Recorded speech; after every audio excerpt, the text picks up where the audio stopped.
A religião que corrompe é também uma forma de poder. Joel sobrevivendo ali nas últimas. Ellie sobrevivendo. Ei, seus filhos da puta!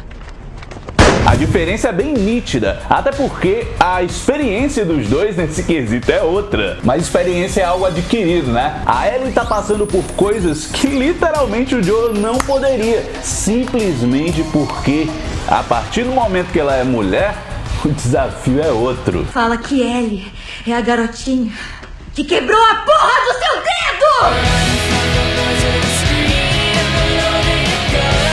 Meu povo, aguenta, Matheus Val sou eu.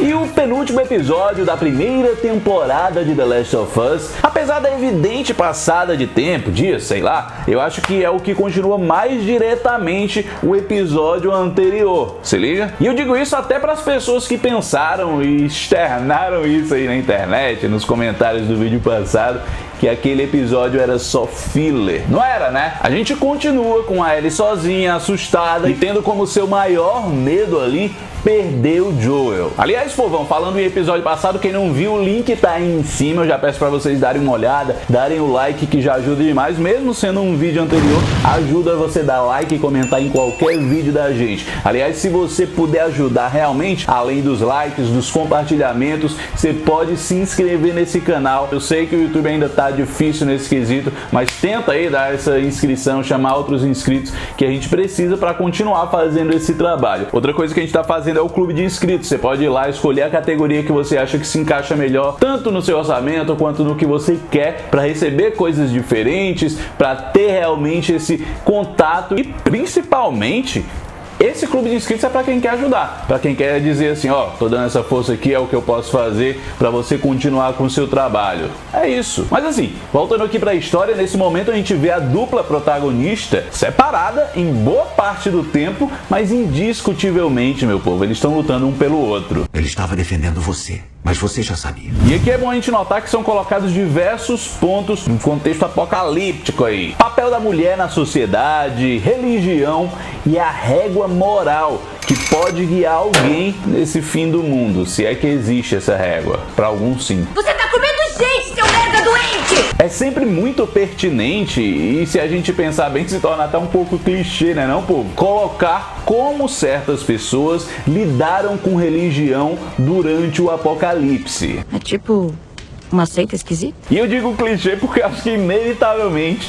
eu acabo comparando The Walking Dead com The Last of Us. Tá tudo bem, eu acho que isso em nenhum momento diminui uma obra ou a outra. Lá nós vimos essa questão da fé do Padre Gabriel ser contestada por ele mesmo, o que é completamente compreensível. Em situações extremas, na real, no nosso mundo assim, pé no chão, isso é o normal de acontecer. Em Orange is the New Black, eu lembrei aqui agora, a Tiffany, que o pessoal chamava de caipira, né? Teve um dos arcos mais pesados da série e ela também recorreu à religião, muitas vezes de forma equivocada. Ah, mas não era um apocalipse ali? Eu sei, óbvio que não era, mas eram situações extremas, eram vidas em constante sofrimento e as pessoas recorrem à religião, independente de qual seja, para se confortar e também para se questionar. Então Deus está deixando tudo de ruim que está acontecendo aqui e há quem vá pro lado do castigo, né? Isso acontece porque nós estamos sendo punidos.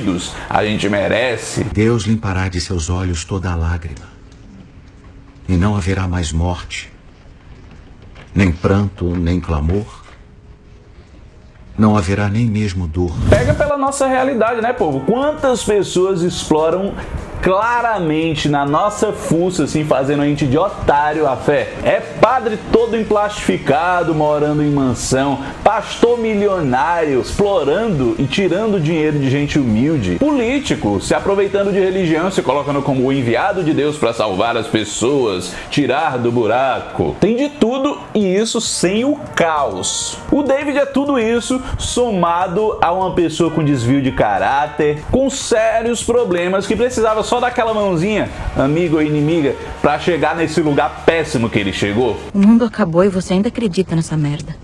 Eu comecei a acreditar depois que o mundo acabou. E notem, é cruel, é nojento, é devastador de ver, mas pra ele, muito provavelmente era o certo. Eu não sei se certo é a palavra, se existe o certo atualmente na cabeça de cada um ali, mas era o que precisava ser feito naquele momento e naquele mundo. No vídeo do episódio passado, não sei se vocês lembram, eu questionei sobre o Joel ter tido atitudes erradas, ter matado inocentes e que por isso ele teria o seu lado vilão. Ai, caralho!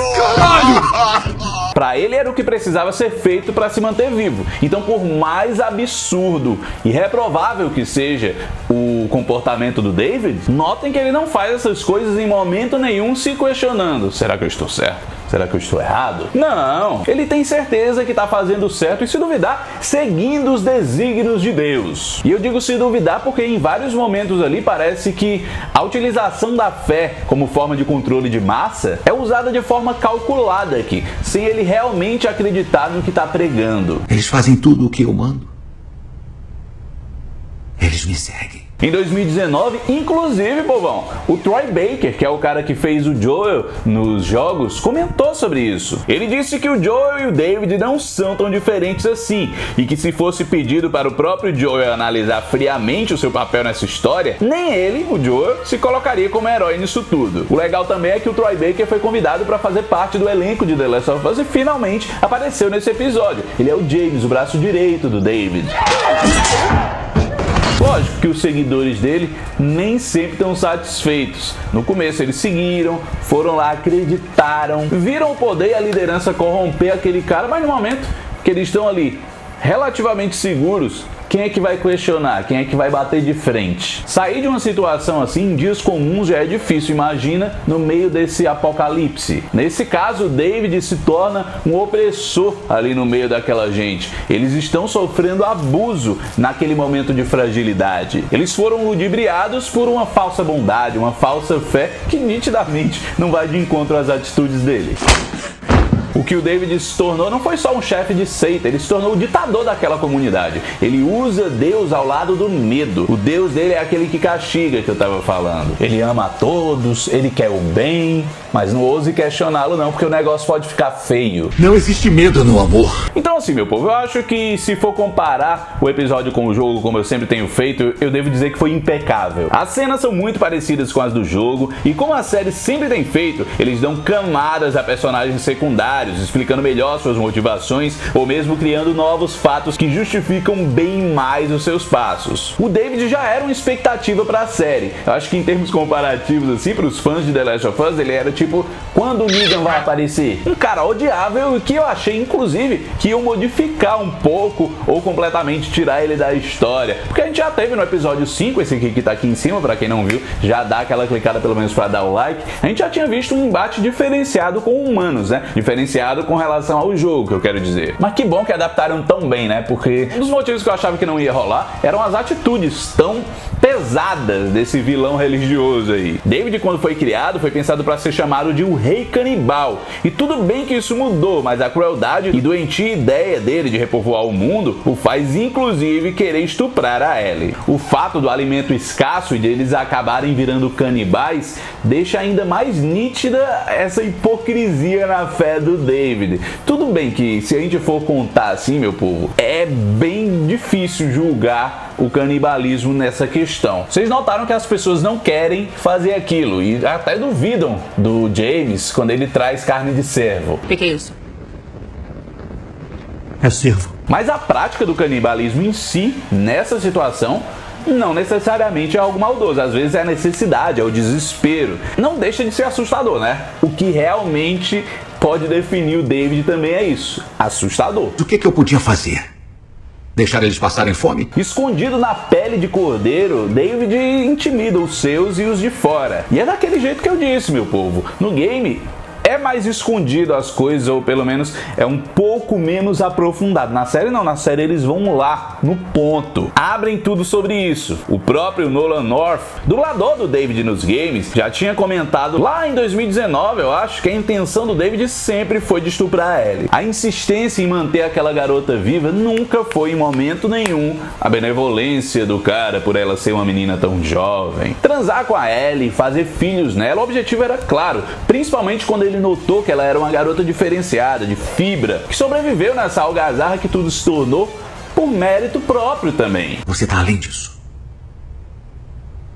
Eu sou um pastor cercado por ovelhas e tudo o que eu quero é alguém igual. Ah, no jogo não tinha notado isso não. Pois é, mas era, sempre foi pensado assim. O jogo na série, a série deixa mais claro, mas eu acho que a importância de deixar mais claro nem é pra gente entender, mas sim pra deixar desconfortável de ver. O desconfortável nesse caso é bom pro enredo. E a Bella Ramsey entregar uma atuação majestosa como ela entregou, ao lado do parceiro do set, dessa vez o Scott Shepard, que fez o David, fez toda a diferença.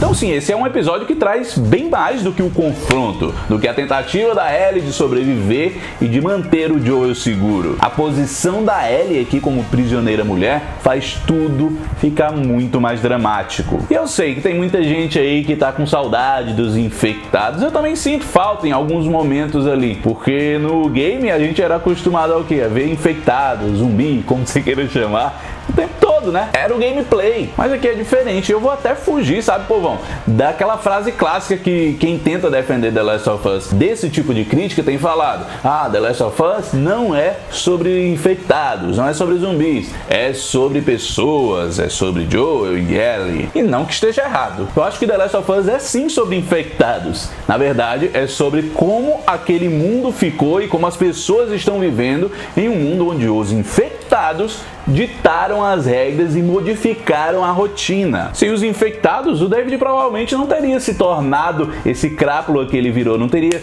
dado o estalo, tá ligado, na cabeça dele. Ellie e Joel não teriam se conhecido, etc. Isso tudo que a gente sabe. As consequências dos infectados terem surgido são bem mais potentes e duradouras do que qualquer mordida. Isso só vai transparecer bastante focando nas relações, no medo, nas pessoas que se perderam e nas que tentam não se perder. Eu já vinha falando aqui dos calos, dos escudos que eles acabam colocando a cada perda, a cada situação, para se tornarem mais brutais para enfrentar esse mundo. E aqui, para Ellie, com certeza, esse novo calo, na verdade, é um trauma que precisa ser superado para além da violência física. Agora sim, o mais bonito, meu povo, é que depois dessa luta toda, separados, mas lutando um pelo outro, o reencontro da Ellie e do Joel é triste, lógico, mas também é muito acolhedor, como nunca antes foi. Eles se confortam, se apoiam e se amam e sabem abertamente disso agora.